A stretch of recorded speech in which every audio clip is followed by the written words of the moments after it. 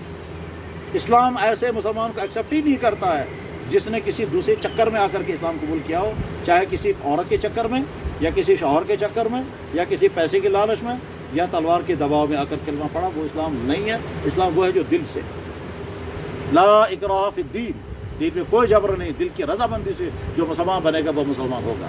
تو بہرحال اس وقت یہاں مسجد کے سنگ بنیاد رکھنا ہے. ہم شوق کے ساتھ اس میں شرکت کریں گے.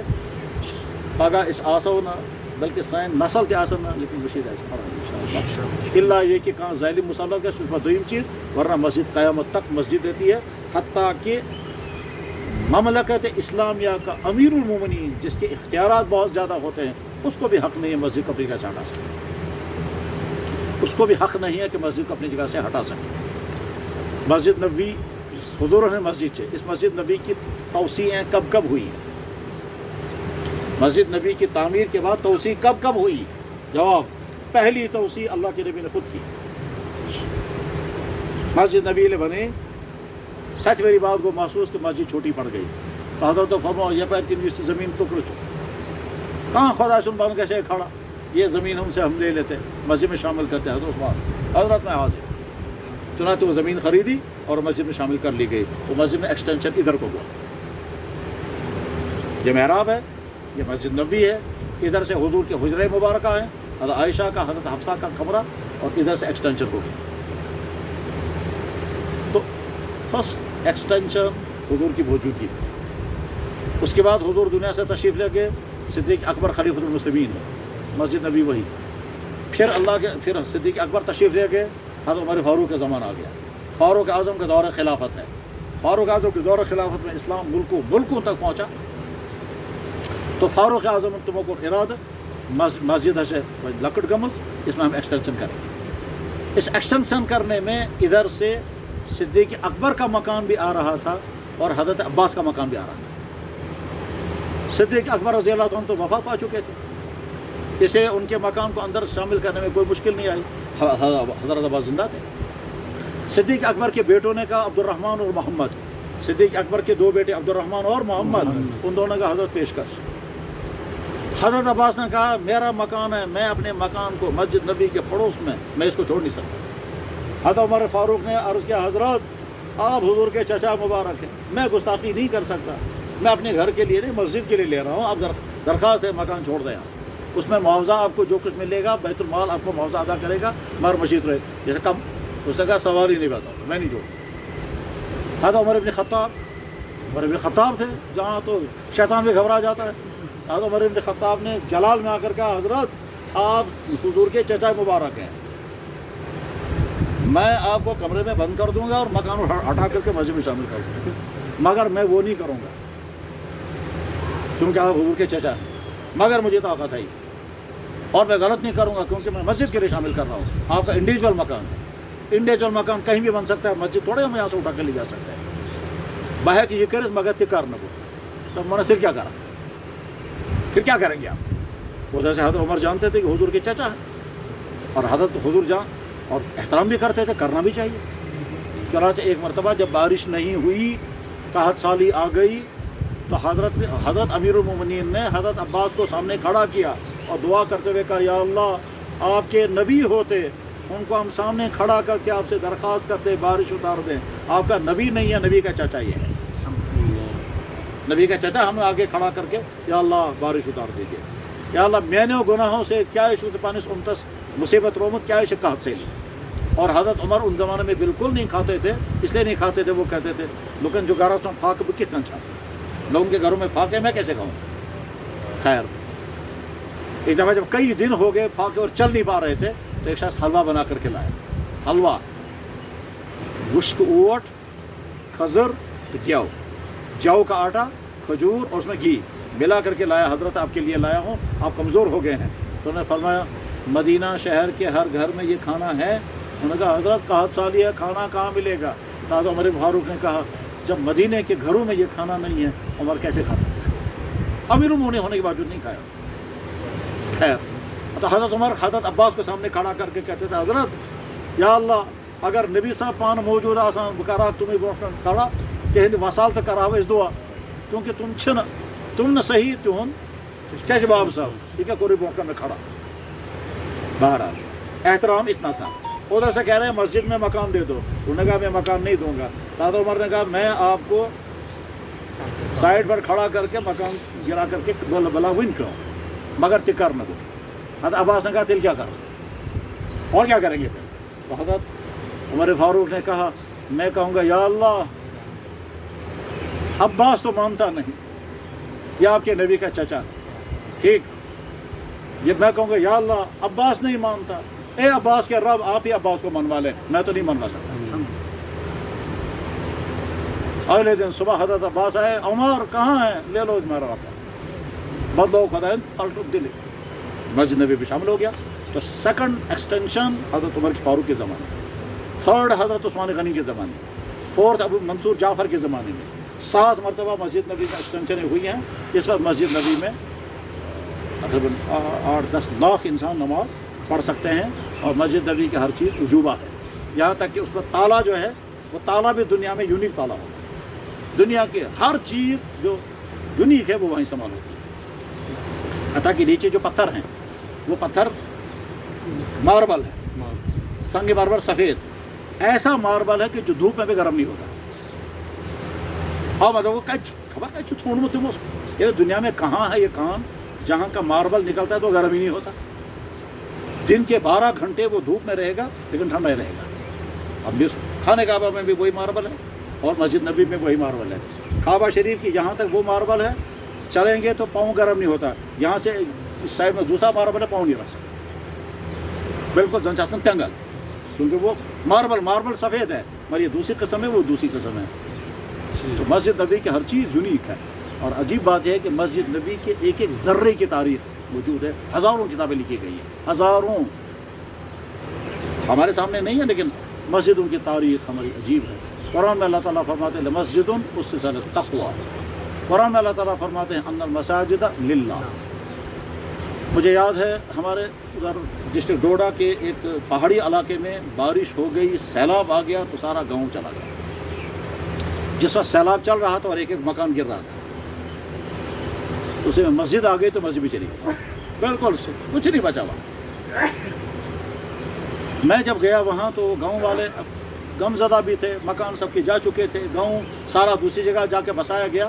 اس وقت انہوں نے کہا کہ جی ہمیں تعجب یہ ہے، اوپر سے بارش ہو رہی تھی، نیچے سے سیلاب بہہ رہا تھا، اور یہاں جہاں یہ مسجد تھی وہاں سے چنگاریاں آسمان کی طرف نکل گئی، یا جائے مشید ٲسمٕژ چھےٚ تَتھ جایہِ درائے جیسے تمرٕ، تم تمرٕ آسہٕ ہیوٚر کھسان، ہوٚتھس پٮ۪ٹھ روٗد، اوپر سے بارش ہے، نیچے سے چنگاریاں اوپر جا رہی ہے، ظاہر ہے چنگاری بارش میں کیسے رہ سکتی ہے؟ تو اَسہِ چھُنہٕ آز تام سمجھ آمُت یہ کیا اوس، تو میں نے کہا یہ چھُنہٕ کانٛہہ عجیب مسئلہ، مسجد میں فرشتے تھے، جب مسجد شہید ہو گئی تو فرشتے واپس چلے گئے، تم کو وہ چنگاریوں کی شکل میں نظر آئے، جیسے رات کو ہم کو ستارے نظر آتے ہیں چمکتے ہوئے، وہ تو ستارے دن میں بھی چمکتے ہیں، رات میں بھی چمکتے ہیں، وہ تھوڑے رات میں چمکتے ہیں، وہ تو اصل میں رات میں سورج کی لائٹ ہٹ جاتی ہے تو ستاروں کی روشنی نظر آ جاتی ہے، دۄہلہِ اگر شمع زالو نبرکن سُہ یی نہٕ اَتھی نہٕ، ایسے ہی ستارے ہر وقت چمکتے ہیں، مگر یہ ستارے کوئی 3 کروڑ میل دور، اور یہاں اتنا ہم کو نظر آتا ہے ستارے کی شکل میں، ایسے ہی مسجد میں فرشتے آباد رہتے ہیں۔ مسجدوں کی تاریخ ہماری بڑی عجیب تاریخ ہے، آدمی حیران ہوتا ہے جب مسجدوں کی تاریخ پڑھتا ہے۔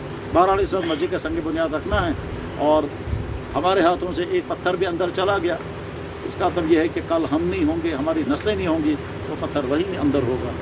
اللہ اکبر، کیسا عجیب منظر ہوگا وہ، جب حضرت ابراہیم علیہ السلام کو اللہ نے کہا چلو میرا خانہ کعبہ بناؤ، اب ابراہیم علیہ السلام کو پتہ ہی نہیں میں کہا جائز بناؤں خانہ کعبہ، ٹھیک آج حضرت جبرائیل علیہ السلام نے کہا یہاں سے کھدائی کریں، کھدائی شروع ہو گئی، کھدائی کرتے کرتے نیچے سے پتھر نکل آئے، ابراہیم علیہ السلام خوش ہو گئے، آدم علیہ السلام کا پتھر مل گیا۔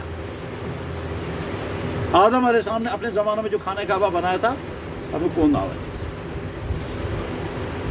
اور وہ نوح علیہ السلام کے زمانے میں سیلاب کے اندر ڈبیا گیا تھا، ختم ہو گیا تھا، تو گویا وہ پتھر ابراہیم علیہ السلام کے زمانے ہزاروں سال بعد پھر ابراہیم علیہ السلام نے جو خانہ کعبہ بنایا، خانہ کعبہ بنانے کے بعد پھر تیار ہو گیا، پھر قرآن نے اس کا تذکرہ کیا، وہ کیسا عجیب وقت تھا یمت ابراہیم علیہ السلام خانہ کعبہ بنیاد کھڑا کر، کیسا عجیب وقت تھا جب ابراہیم علیہ السلام نے خانہ کعبہ کی دیواریں اٹھائیں اور تعمیر کرتے کرتے دعا کی یا اللہ اس کو تعمیر وہیں کرتے ہی قبول وَيَرْفَعُ إِبْرَاهِيمُ الْقَوَاعِدَ مِنَ الْبَيْتِ وَإِسْمَاعِيلُ۔